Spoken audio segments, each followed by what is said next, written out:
Okay, so you guys sent in some fascinating material on persuasion. Yeah. And get this, one of the sources claims that, like, the average person estimates Hmm. they've lost over $4 million because they weren't persuasive enough.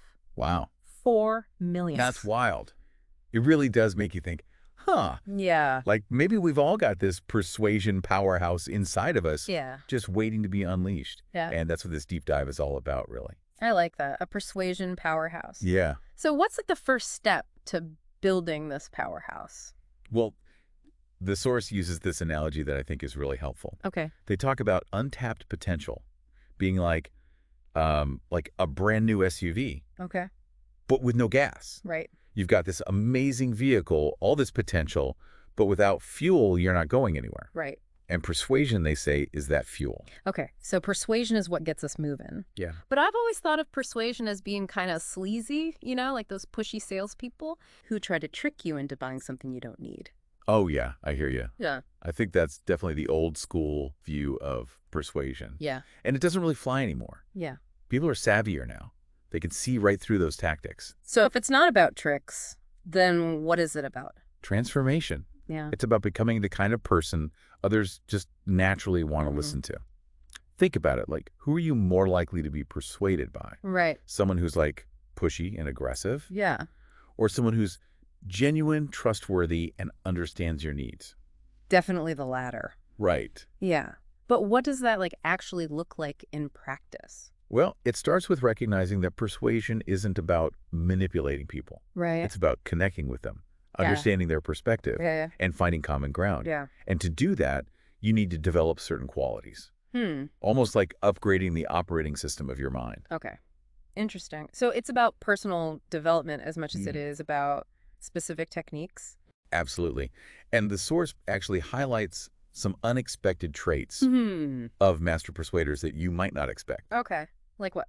Spill the secrets. Well, you might assume that master persuaders are all super charismatic extroverts, Right. always the life of the party. That's kind of what I always pictured. Right. Someone who could just like charm the pants off of anyone. Right. But surprisingly, the source says that's not always the case. Really? Yeah.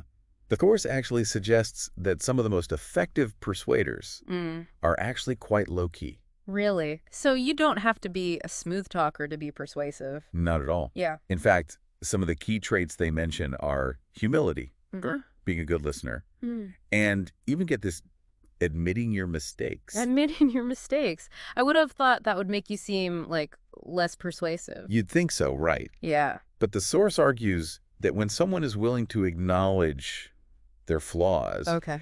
it actually makes them more relatable. I guess it makes them seem more human, right? Yeah. Like they're not trying to pretend that they're perfect. Exactly. It disarms people, Yeah. and it makes them more likely to trust your intentions. Right. It's like saying, hey, I'm not perfect, but I'm still learning and growing. Yeah. And people respect that, I think, right? It shows you're honest and self-aware. Exactly. Okay, so we're building this persuasion powerhouse. Yeah. We're ditching the old, like, manipulative tactics. Right. We're focusing on genuine connection and personal development. Yes. We're even, like, embracing vulnerability by admitting our mistakes. Totally. But what about those hidden obstacles that can, like, trip us up even when we have good intentions? Yeah. That's where this next source comes in. Okay. It dives into some common pitfalls that can really sabotage our persuasion efforts. Okay, lay it on me. What are these hidden traps? Okay, well, the first one they address is something called the Lake Wobegon effect. The Lake Wobegon effect. Yeah.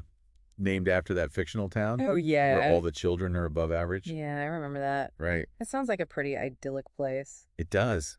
But the problem is, like, most of us tend to fall into this trap Right. of overestimating our abilities, Right. especially when it comes to skills we think we've already mastered. Oh, yeah, I am totally guilty of that. Like, I always think I'm a much better driver than I actually am. Yeah, we all have those areas, right? Yeah. Where we think we're better than average. But when it comes to persuasion, Okay. this can be dangerous because if we're not honest with ourselves Yeah. about our strengths and weaknesses, Right. we can't really improve. So no more Lake Wobegon illusions. No more like Wobegon That's illusion. not it. What else can trip us up? Well, the source really emphasizes empathy and active listening as two big ones. Okay. And they actually say that people often overestimate their empathy. They think they're really good at understanding other people's perspectives. Yeah. But true empathy, it takes effort. Right. You have to really step into someone else's shoes Yeah. and see the world through their eyes. I think a lot of people confuse empathy with just being nice or agreeable. Right. But it's so much more than that. Yeah. It's about connecting with someone on an emotional level. Yeah. And that's crucial for persuasion. If you can't understand where someone is coming from, Right. you're not going to be very effective Yeah. at influencing them. Okay, so empathy is key. Right. What about active listening? Yeah. Isn't that just about, not interrupting and making eye contact?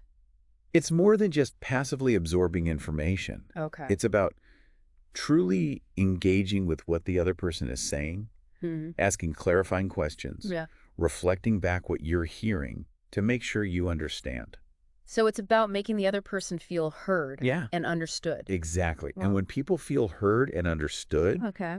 they're much more likely to be open Yeah, to what you have to say. that makes sense. Okay, so we've got the Lake Wobegon effect, Hmm. empathy, active listening. Yeah. What other obstacles should we be aware of? Okay.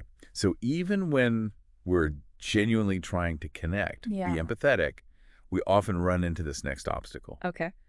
And the source calls this the brick wall of resistance. The brick wall of resistance. Yes. What's that? Well, it's that immediate skepticism and pushback people have Right. when they sense they're being persuaded, Oh, yeah. Like when you see that salesperson coming towards you in the store Uh, and you immediately tense up. yeah, I hate that. It's like an instant defense mechanism. Exactly. As soon as we sense someone's trying too hard to sell us something, Yeah. that wall goes up. It's like they're invading our personal space. Right. So how do we, break down this brick wall? Well, it's not about being sneaky or manipulative or anything like that. Right. The key, the source says, is sincerity. Okay. People can spot a phony a mile away. If you're not genuine, if your heart's not in it, it'll show. Yeah. Okay, so it has to be authentic. Yeah. But what does that actually look like? Like, how do we approach someone Mm. in a way that doesn't trigger that defensive reaction? It's about being genuinely curious, Mhm. willing to listen more than you talk, Okay. asking insightful questions. Yeah. Truly try to understand their perspective. It's more about building a relationship than making a sale. Exactly. It's about finding common ground Mm, and working together to find a solution that benefits both of you. that makes sense. But how do we do that without losing sight of our own goals? Like, Oh. how do we balance being helpful and genuine Yeah. with actually achieving what we set out to accomplish? Okay. That's where things get really interesting. Okay. The source challenges us to think like entrepreneurs, not employees. What's the difference? Well, imagine you're running your own business, Okay. okay? Your income depends entirely Right. on your ability to generate leads, close deals, and provide value Yeah. to your customers. How much more proactive Mhm. and persuasive would you be? If my livelihood depended on it, Right. I'd be laser focused. Exactly. It's about taking ownership Yeah. and seeing every interaction as an opportunity to create value, Okay. build relationships, and achieve your goals. Okay. I like that. Thinking like an entrepreneur. Yeah. So what's the next obstacle? This one might surprise you. Okay. Talking too much. Talking too much. But I thought persuasion was all about, being articulate and getting Mhm. your point across. It is. But we often make the mistake of thinking that the more we talk, Yeah. the more persuasive we'll be. Right. But the reality is people tune out. Yeah. They get overwhelmed. Remember that brick wall we talked about? Yeah. It's like we're throwing bricks at it when we talk too much. So less is more. Absolutely. It's about being concise and choosing your words carefully. What are the 3 most important things you want them to know? How can you say those things simply and clearly? That's a great tip. I'm definitely guilty of over-explaining things sometimes. Yeah. I'm going to work on being more concise. And being concise can also help you avoid another pitfall. Okay. They call it the avalanche of information. An avalanche of information. That sounds terrifying. It is. It's when we overwhelm people Yeah. with details, features, statistics Right. that they don't really care about. It's like drinking from a fire hose. Right. You get so much information blasted at you, you end up spitting most of it out. Exactly. And you risk burying the key points. Yeah. that people actually need to know. So it's not about bombarding them with information. Right. It's about being selective and focusing on what's like most relevant and Okay. engaging. Precisely. It's about finding that balance again. Yeah. Providing enough context Right? without overwhelming them. Yeah, got it. So no more avalanches of information. No more avalanches. What's next? This one is a bit of a mood killer. Motivation by desperation. Motivation by desperation. What does that mean? It's when we're so desperate to get someone to say yes that it actually repels them. You know that feeling you get when you can sense someone Yeah. is overly eager or pushy? Oh, yeah. I've definitely encountered that. It makes me want to, like, run in the opposite direction. Right. It's like they're trying to convince themselves as much as they're trying to convince you. Exactly. And it just doesn't work. So if desperation is a persuasion killer, Yeah. how do we cultivate that, like, calm confidence that makes people actually want to listen? Okay. Well, the source suggests shifting our focus from our own needs Okay. to the needs of the other person. So it's not about me. Right. It's about them. It's about them. Okay. Exactly. It's about approaching every interaction with a spirit of service. Okay, I like that. So it's about being genuinely helpful and providing value. What else can trip us up? Fear of rejection.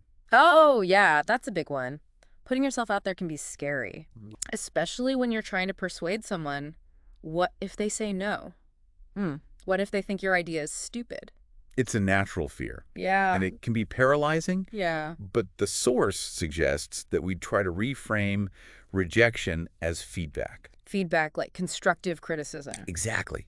Instead of taking it personally, ask yourself, what can I learn from this? Yeah.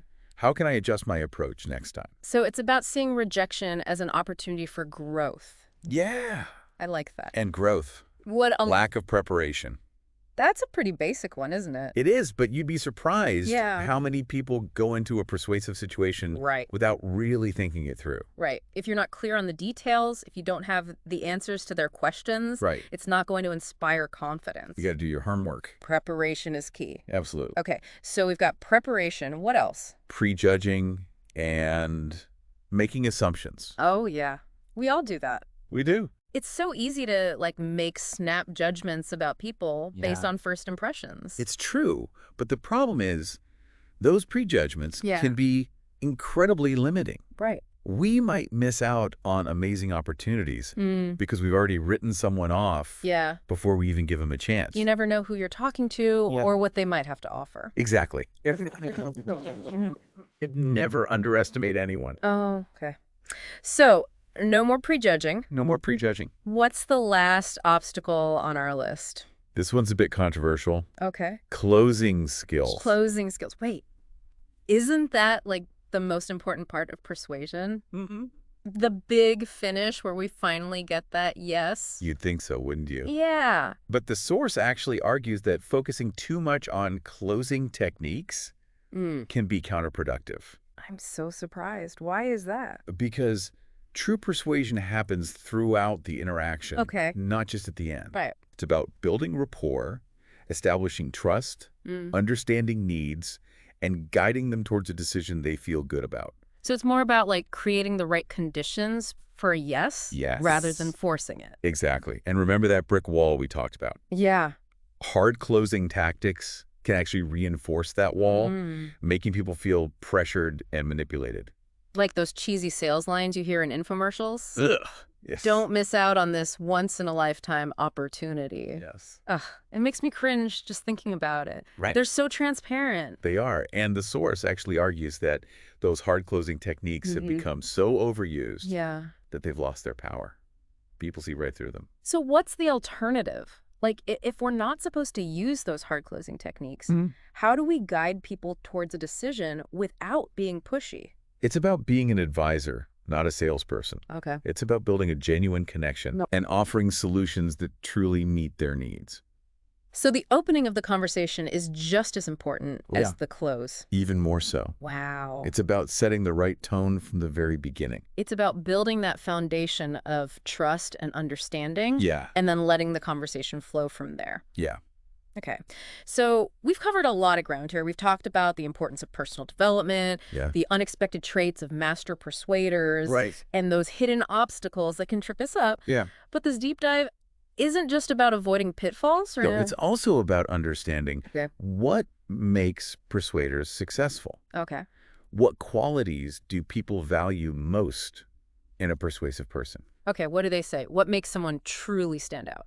It's interesting because the qualities people appreciate most Mm. have nothing to do with slick sales tactics or fancy jargon or anything like that. Okay. It all comes down to basic human values, Yeah. like honesty, integrity, Hmm. and genuine care. It's like they can sense when someone is authentic, Totally. when they really have their best interests at heart. Yes. Yeah. The source highlights things like keeping promises, Okay. being dependable, having deep product knowledge, Yay. and just being sincere and genuine. Yeah. These are the things that build trust Yeah. and make people feel comfortable saying yes. It reminds me of that saying, people don't like to be sold, but they love to buy. Oh, that's a great way to put it. Yeah. It's about creating a win-win situation where everyone feels good about the outcome. Okay, so we've got the foundations in place for our persuasion powerhouse. We've identified the pitfalls to avoid Yeah. and the qualities to cultivate. Right. But what about the mental programming itself? Like, how do we train our minds to be more persuasive? That's where this final source comes in. Okay. It's all about harnessing the power of our thoughts and beliefs to create the reality we desire. Okay. I'm ready for a mental workout. Let's dive in. Let's do it. Mm. This source dives into this fascinating world of mental programming, like upgrading the software of your mind for peak persuasive performance. Ooh, a mental software upgrade. Yeah. I'm all for that. Where do we start? Yeah. It all begins with understanding this simple but powerful principle Okay. that our thoughts, our emotions, and our actions Yeah. are interconnected. The source calls this TA. Yay. Like a relaxing cup of chamomile. Not quite. TA stands for thoughts lead to emotions, which lead to actions. Okay. So it highlights how our thoughts directly shape our feelings, which then drive our behavior. Okay. So it's not just about like thinking positive and magically Yeah. getting what you want. There's an actual process there. Exactly. Yeah. And the source actually uses this really vivid example to drive home the point. Okay. Imagine you had to pay $2,000 for every negative thought you had. Whoa. My bank account would be drained. But I get it. Yeah. It makes you think about how much those like negative thought patterns can cost us, not just financially, but like in terms of our well-being and success. It's a powerful way to frame it. Yeah. And it highlights the importance of becoming aware of those negative thought patterns Okay. and actively choosing more positive, empowering thoughts instead. So are you saying we can actually rewire our brains for like persuasive success? Absolutely. Yeah. And the source even dives into the science of neuroplasticity, Okay. explaining how our brains are constantly changing and adapting based on our experiences and thought patterns. So it's not just about positive thinking, it's about actually changing the physical structure of our brains. That's the idea. And what's really fascinating is the source suggests that even visualizing ourselves, successfully navigating persuasive situations Okay. can strengthen those neural pathways. So like an athlete visualizing their perfect performance. Exactly. By repeatedly imagining ourselves handling objections with grace, confidently presenting our ideas, connecting with people authentically, Right. we're essentially training our brains for persuasive success. It's like building mental muscle memory for persuasion. Totally. I like it. Yeah. Okay, so we're paying attention to our thoughts. We're visualizing success. What's next? Okay. So the source then kind of shifts gears Okay. to talk about our belief systems, emphasizing the importance of synchronized beliefs. Synchronized beliefs. What does that mean? Like, do all our beliefs need to be perfectly aligned? It's about recognizing that sometimes we hold conflicting beliefs Okay. that can actually sabotage our efforts. Think about it like this. Okay. Imagine you're a pilot trying to land a plane, Right. but you have two control towers giving you completely opposite instructions. Yikes. That would be a recipe for disaster. Exactly. And that's what can happen in our own minds when we hold conflicting beliefs. Right. It creates mental noise, inner turmoil, Yeah. and it makes it hard to move forward Yeah. with confidence and clarity. Okay, I'm starting to see where this is going. Can you give me like an example of Sure. what these conflicting beliefs might look like? Absolutely. The source mentions a common one. Believing that money is evil Okay. while also desperately wanting to be wealthy. Oh, yeah. I know people who are like always complaining about Yeah. greedy rich people, Right. but then they're secretly obsessed with winning the lottery. It's a classic example of a conflicting belief. Right. Or how about this one? Yeah. Saying you value family above Right. all else, Okay. but then constantly prioritizing work over spending time with your loved ones. Ouch. That one hits close to home, I think. Yeah. I think we've all been there at some point, right? Yeah, we've all been there. But the key is to identify these potential conflicts so you can start to address them. Okay. So how do we actually like identify Right. those conflicting beliefs? They can be pretty sneaky. They can. The source suggests paying attention to areas where you're experiencing like inner conflict or resistance. Okay. For example, maybe you dream of starting your own business, but you also crave the security of a steady paycheck. It's that classic dilemma. Yeah. Comfort versus risk. Exactly. Or maybe you believe you deserve to be successful, Okay. but you also have this nagging fear of failure holding you back. It's like having one foot on the gas and one foot on the brake. Totally. You're never going to get anywhere that You way. will burn out your transmission. Yeah. And that brings us to the next ingredient Okay. in the mental programming recipe, which is confronting our fears. Confronting our fears. Okay, I'm already feeling a little anxious. Yeah. Does that mean I have to like jump out of a plane or face my fear of spiders? Not necessarily, but the source makes a really important point here. Okay. They say most of our fears are learned, not innate. Okay, so it's not about becoming fearless. Right. It's about recognizing that we can unlearn those fears. Exactly. Mm. And we dismantle them through practice and exposure. The source uses the example of public speaking, Okay. which is statistically one of the most common fears people have. Yeah, I think I'd rather have a root canal Right. than give a speech in front of a crowd. There's even that saying that people are more afraid of public speaking than they are of death. Yeah, it's true. But here's the thing. Most people who are terrified of public speaking Okay. haven't actually done it that often. Yeah. It's the anticipation, the unknown, that creates the fear. But with practice, with repeated exposure, Yeah. that fear starts to diminish. So it's about facing those fears head on and realizing that they're often not as scary as we imagine them to be. Exactly. And once we start to overcome those fears, it opens up so many possibilities. It's like removing those mental barriers Yeah. that have been holding us back. I'm feeling empowered already. What other fears like might be holding us back from achieving our persuasive potential? Oh, it could be anything, really. Yeah. Fear of rejection, fear of failure, Yeah. even fear of success. Fear of success, that's a thing. It is. It's about getting comfortable with stepping outside of our comfort zones and embracing the unknown. Okay. What if things actually do go well? Right. What if we achieve our goals? Yeah. Sometimes that can be just as scary as failing. It's like we're afraid of what might change Right. if we actually succeed, you know, our identity, our relationships, Subtly. our responsibilities. It can be a lot to process. Exactly. But here's the key. We don't have to let those fears control us. Right. We can acknowledge them, Okay. understand where they're coming from, Yeah. and then choose to move forward anyway. So it's about recognizing that those fears are just thoughts. Yeah. And we don't have to believe every thought that pops into our heads. That's a really important point. We have the power to choose which thoughts we want to focus on. And that brings us to the next ingredient. Okay.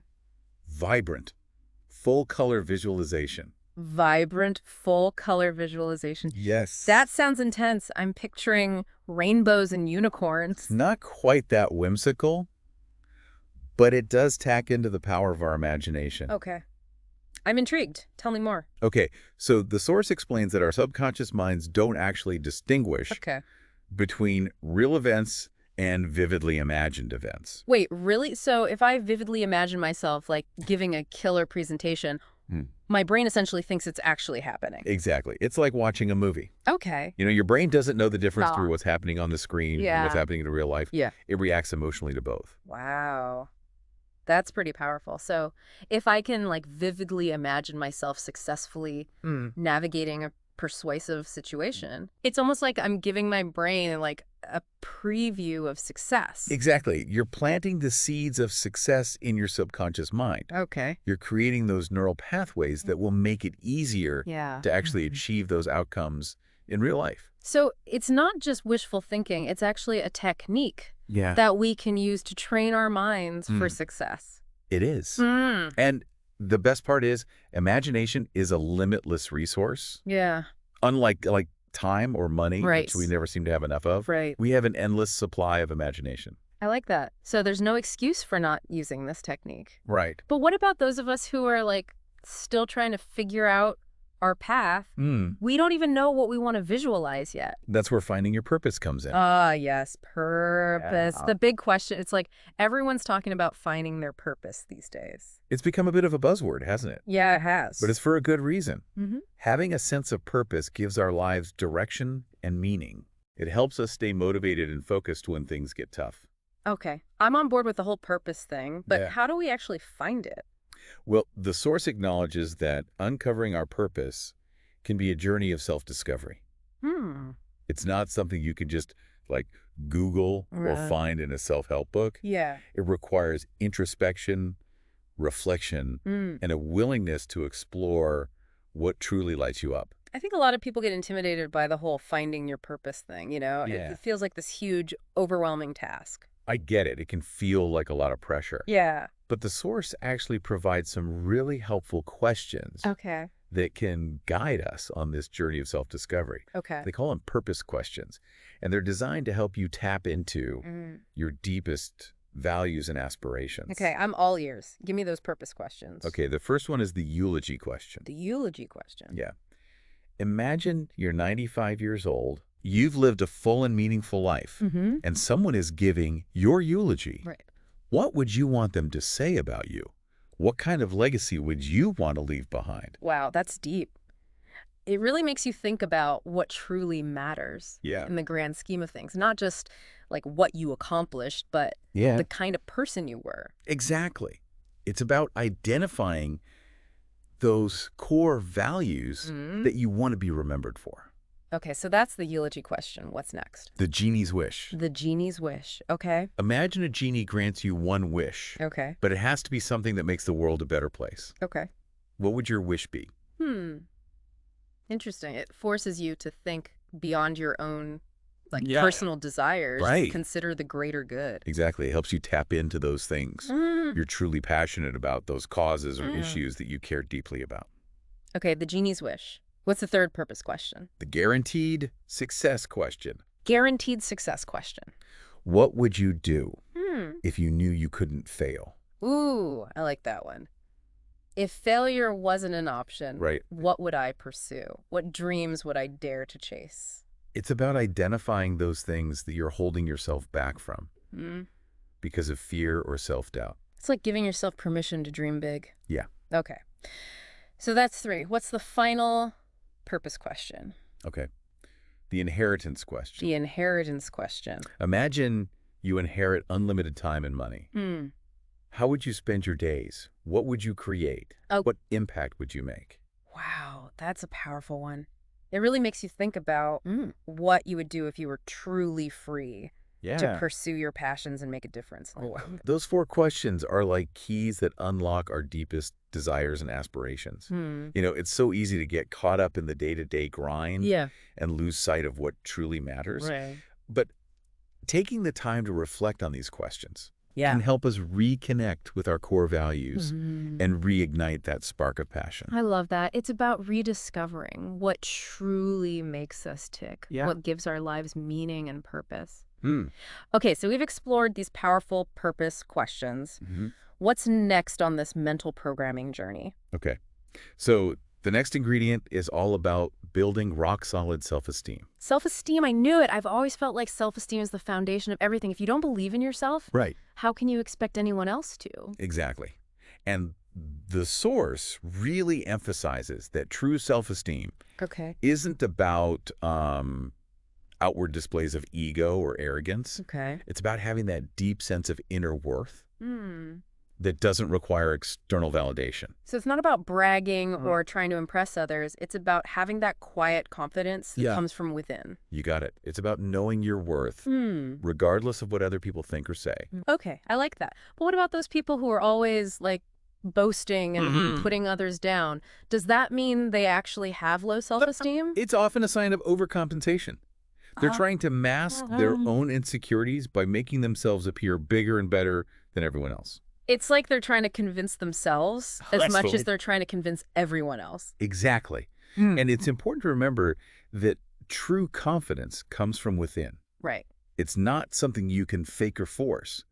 It's about developing a deep sense of self-acceptance and self-love. It's about embracing your strengths and weaknesses, your successes and failures, and recognizing that you are worthy and capable just as you are. Beautifully said. And the source actually challenges us to consider whether our beliefs about self-esteem are actually accurate. You know, a lot of people claim to have high self-esteem, but statistically, that's just not possible. So how can we tell if we have, like, the real deal or we're just fooling ourselves? Here are a few questions to ask yourself. Okay. Do you constantly compare yourself to others? Are you overly sensitive to criticism? Do you find yourself tearing other people down to make yourself feel better? Do you avoid taking risks because you're afraid of failing? Those are really good points. It's about being honest with ourselves and doing the inner work to cultivate genuine self-esteem. Exactly. And remember, building self-esteem is a journey, not a destination. It takes time, effort, and a commitment to self-compassion. I'm loving this mental tune-up. So much to think about. Right. Okay, so we've got thought direction, synchronized beliefs, confronting fears, vibrant visualization, finding our purpose, and building self-esteem. What's next? Okay, so this next ingredient is all about those consistent actions that build a foundation for lasting success. Okay. It's about cultivating healthy habits. Healthy habits. I like the sound of that. Yeah. But I'm guessing it's more than just, like, eating our veggies and getting enough sleep. Yeah, it is. It's about recognizing that success isn't about quick fixes or magic formulas. You know, all those life hacks that everyone's always looking for. Yeah, they don't really work, do they? They might provide a temporary boost, but they're not sustainable. Right. Real lasting change comes from building consistent healthy habits that support our goals and well-being. Okay, so it's about consistency. Yeah. It's about creating a sustainable rhythm in our lives. Exactly. It's about those small, consistent actions we take day after day, week after week, that ultimately lead to big results. Right. It's not about cramming at the last minute or trying to make up for lost time. It's like trying to train for a marathon the week before the race. You're going to crash and burn. Yeah.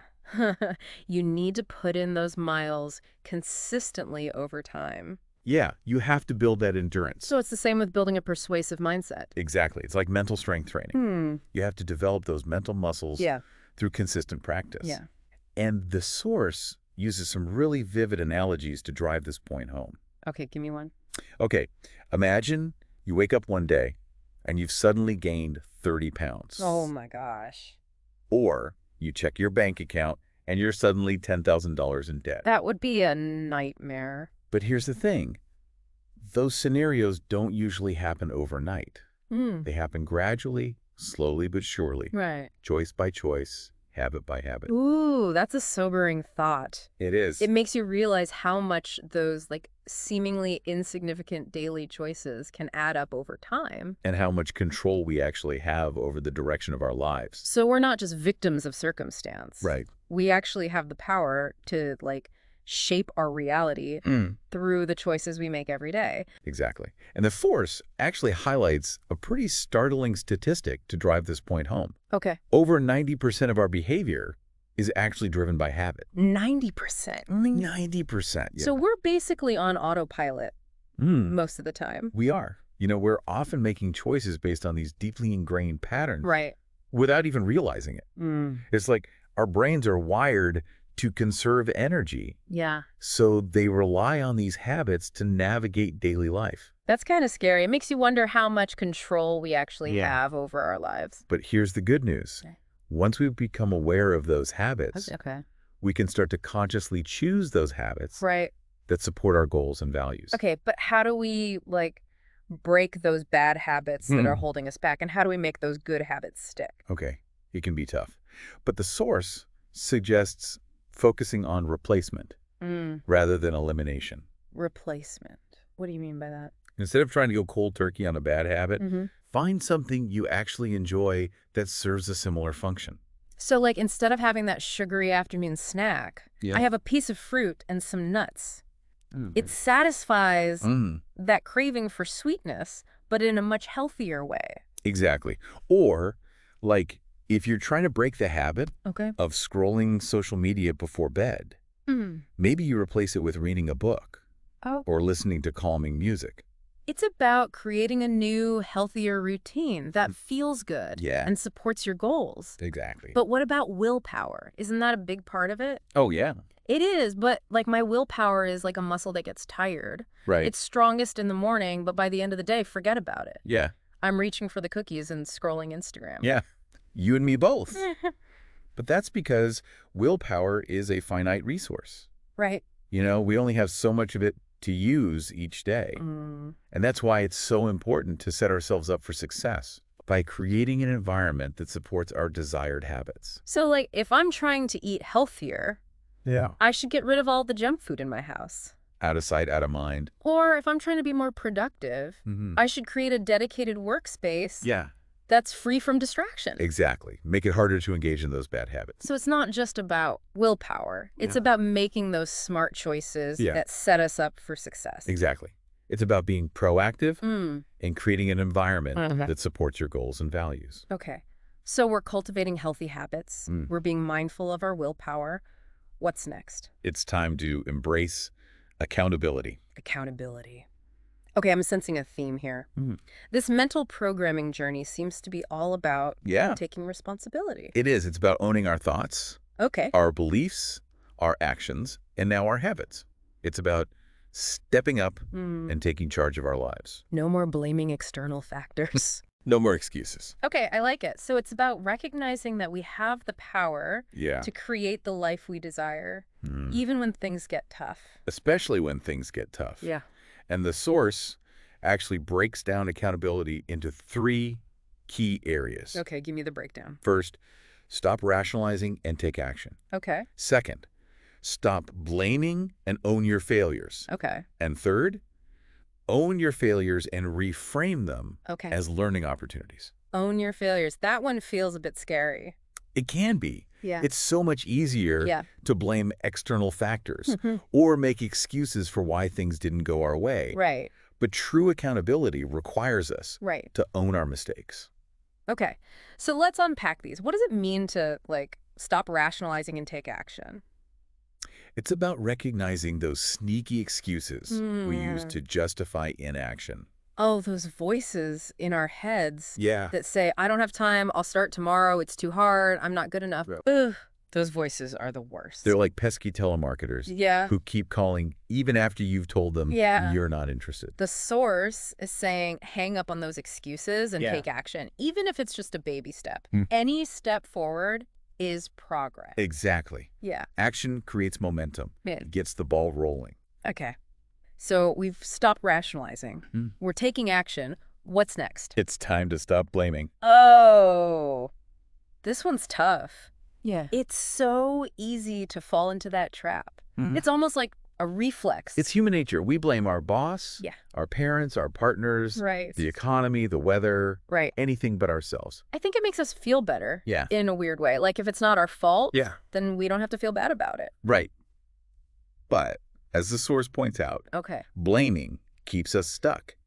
It prevents us from taking ownership and finding real solutions. It's like that saying, when you point a finger at someone, there are 3 fingers pointing back at you. Ooh, I like that. Yeah. That's so true. So instead of playing the blame game, we like turn the spotlight inward and focus on what we can control. Our thoughts, our actions, and our responses. And that brings us to the third area of accountability, the big one.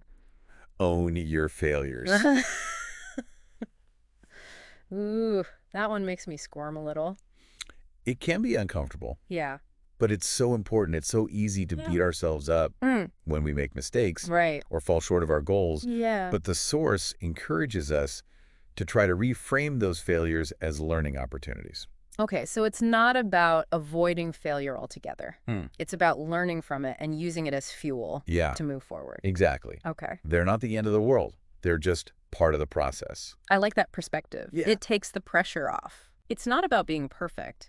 It's about progress. And I bet even the most successful people have had their fair share of failures along the way. Totally. The source makes that point. Yeah. It's about developing that resilience to bounce back from setbacks and keep moving forward. So you're telling me that failures are actually a good thing? Well, not necessarily good, but they can be incredibly valuable. Okay. You know, they can teach us, they can make us stronger, they can help us clarify our goals and refine our approach. Okay. I'm starting to see failures in a whole new light. That's the power of reframing. And that brings us to the grand finale of our mental programming journey. Okay. I'm ready for the grand finale. Bring it on. True happiness. Happiness. Okay, I like the sound of that. But isn't happiness kind of subjective? Yeah. Like, what does true happiness even mean? That's a great question. And the source challenges us to think beyond that conventional definition of happiness as something that's dependent on, like external circumstances. You know, like getting that dream job or winning the lottery. Yeah. Those things can contribute to happiness, but they're not the source of true happiness. So it's not about chasing that elusive, like, happily ever after. You know, true happiness is an inside job. Okay. It's about cultivating a state of inner peace and fulfillment that's independent of what's happening around you. So it's about finding joy in the journey. Yeah. Not just the destination. Exactly. And the source shares this great quote from Dale Carnegie that I think really sums it up. He says, "Success is getting what you want. Happiness is wanting what you get."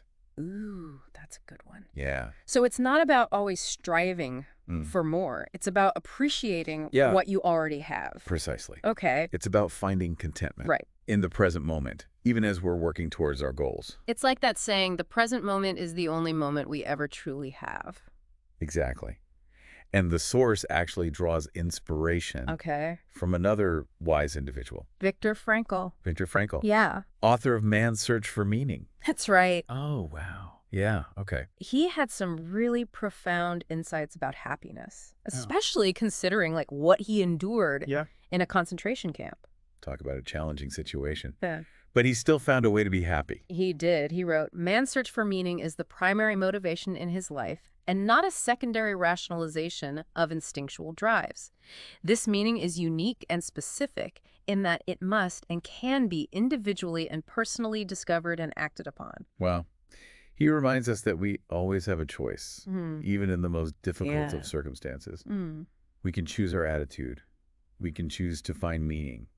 We can choose to be happy. And that's a really powerful message. And the source also points out this interesting observation about children and adults. Okay. What is it? Children laugh hundreds of times a day. Yeah, they're constantly finding things to giggle about. Right. Adults, on the other hand, laugh a fraction of that amount. That's sad, but true. When did we get so serious? Right. When did we forget how to have fun?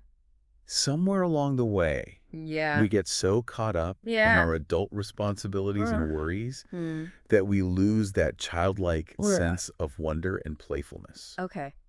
I'm hearing the message loud and clear. We need to laugh more.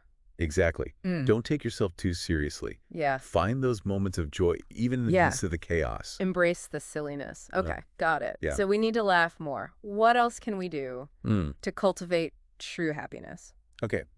So the source also addresses the issue of conflicting goals. Remember how we talked about conflicting beliefs earlier? Yeah.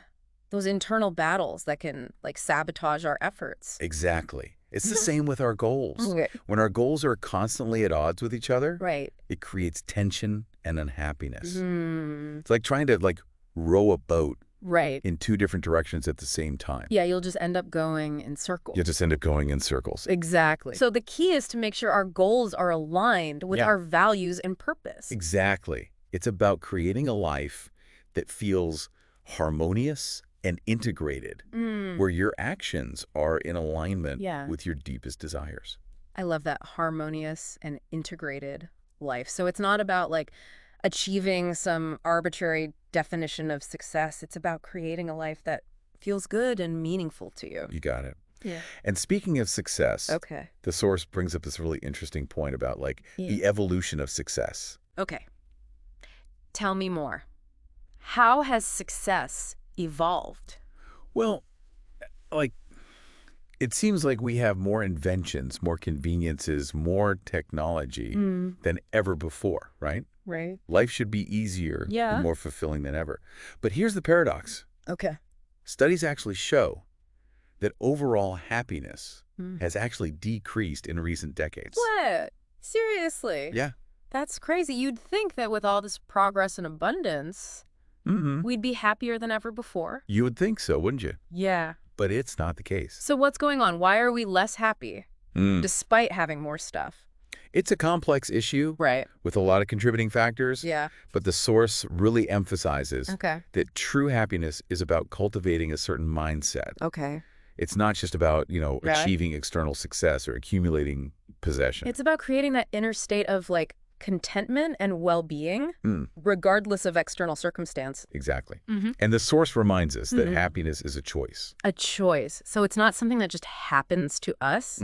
We have to like actively cultivate it. That's right. You have to choose to be happy. You have to make it a priority. You have to cultivate those thoughts, behaviors, and habits that support your happiness. So happiness is a habit. It is. Okay. And like any habit, Right. it takes practice. Yeah. But the benefits are definitely worth the effort. Okay. I'm sold on the whole happiness thing. But like, what are some of those benefits? What are like the perks of being a happy person? Okay.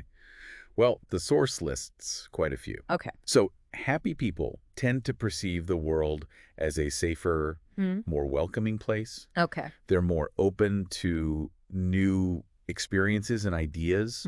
They make decisions more easily. Okay. They experience less stress and anger.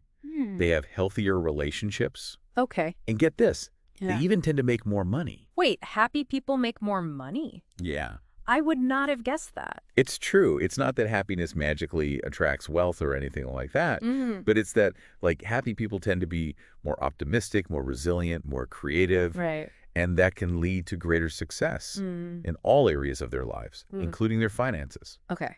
So happiness isn't just like some fluffy feel-good emotion. Right. It's actually a superpower Yeah. that can transform our lives. I think it is. It's about aligning our thoughts, our beliefs, and our actions to create a life that's both successful and fulfilling. This has been an incredible journey through the 9 ingredients for a persuasive mindset. It has. From like thought direction to synchronized beliefs, confronting fears, to vibrant visualization, finding our purpose, to building self-esteem, cultivating healthy habits, to embracing accountability, and finally discovering true happiness. It really has been a holistic approach. It's not just about like learning some tricks or techniques. It's about personal transformation. It's about becoming the best version of ourselves. Yeah.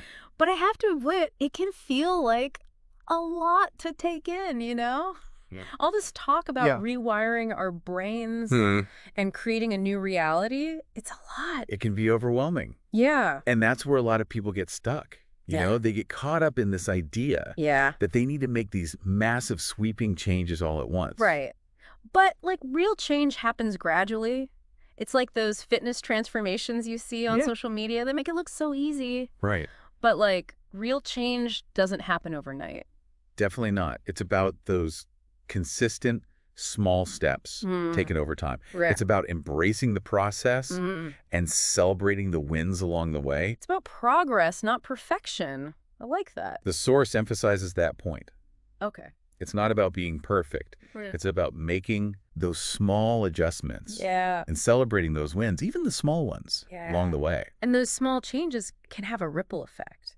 They create this like positive feedback loop that can lead to significant transformations in all areas of your life. It all starts to snowball. Yeah. The more you practice, the better you get, the more confident you become, the more successful you are, the happier you feel. And the more persuasive you become. Exactly. It's all connected. It's about creating that upward spiral of positive change. And the source, like, really stresses Mm-hmm. that it's about finding that balance between, like, Yeah. ambition and action, you know? It's so easy to get caught up in Yeah.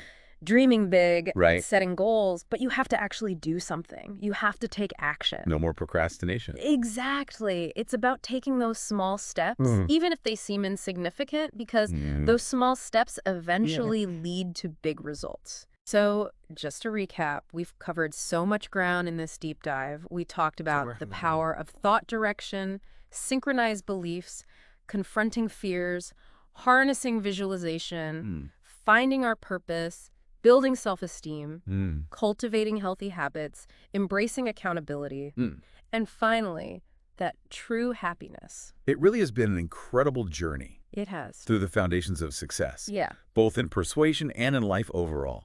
And before we go, I just want to remind you that this mental programming, this inner work, it's not just about becoming like a master persuader. It's about building a life that's aligned with your values, your purpose, and your deepest desires. It's about creating a life that you truly love. Beautifully said. It's about becoming the architect of your own life, you know, designing it with intention, crafting it with purpose, and living it with passion. And it's about remembering that persuasion at its core is about connection, you know? It's about understanding the needs and motivations of others, building trust, and finding common ground.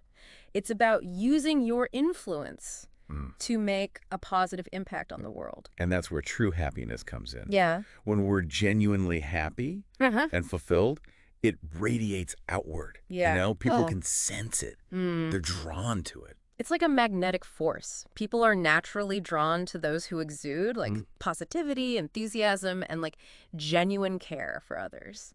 When you're happy and confident, you become more persuasive, more influential, and more likely to achieve your goals. That's the power of mental programming. It's about aligning your thoughts, your beliefs, and your actions to create a life that's both successful and fulfilling.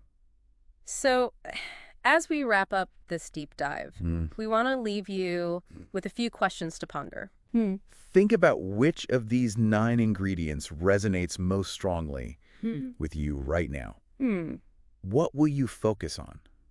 What's the first step you can take today to start building that unshakable foundation for a more persuasive, more fulfilling, and happier life? Remember, your thoughts shape your reality. Choose wisely. Choose wisely. And until next time, keep diving deep. Keep diving deep.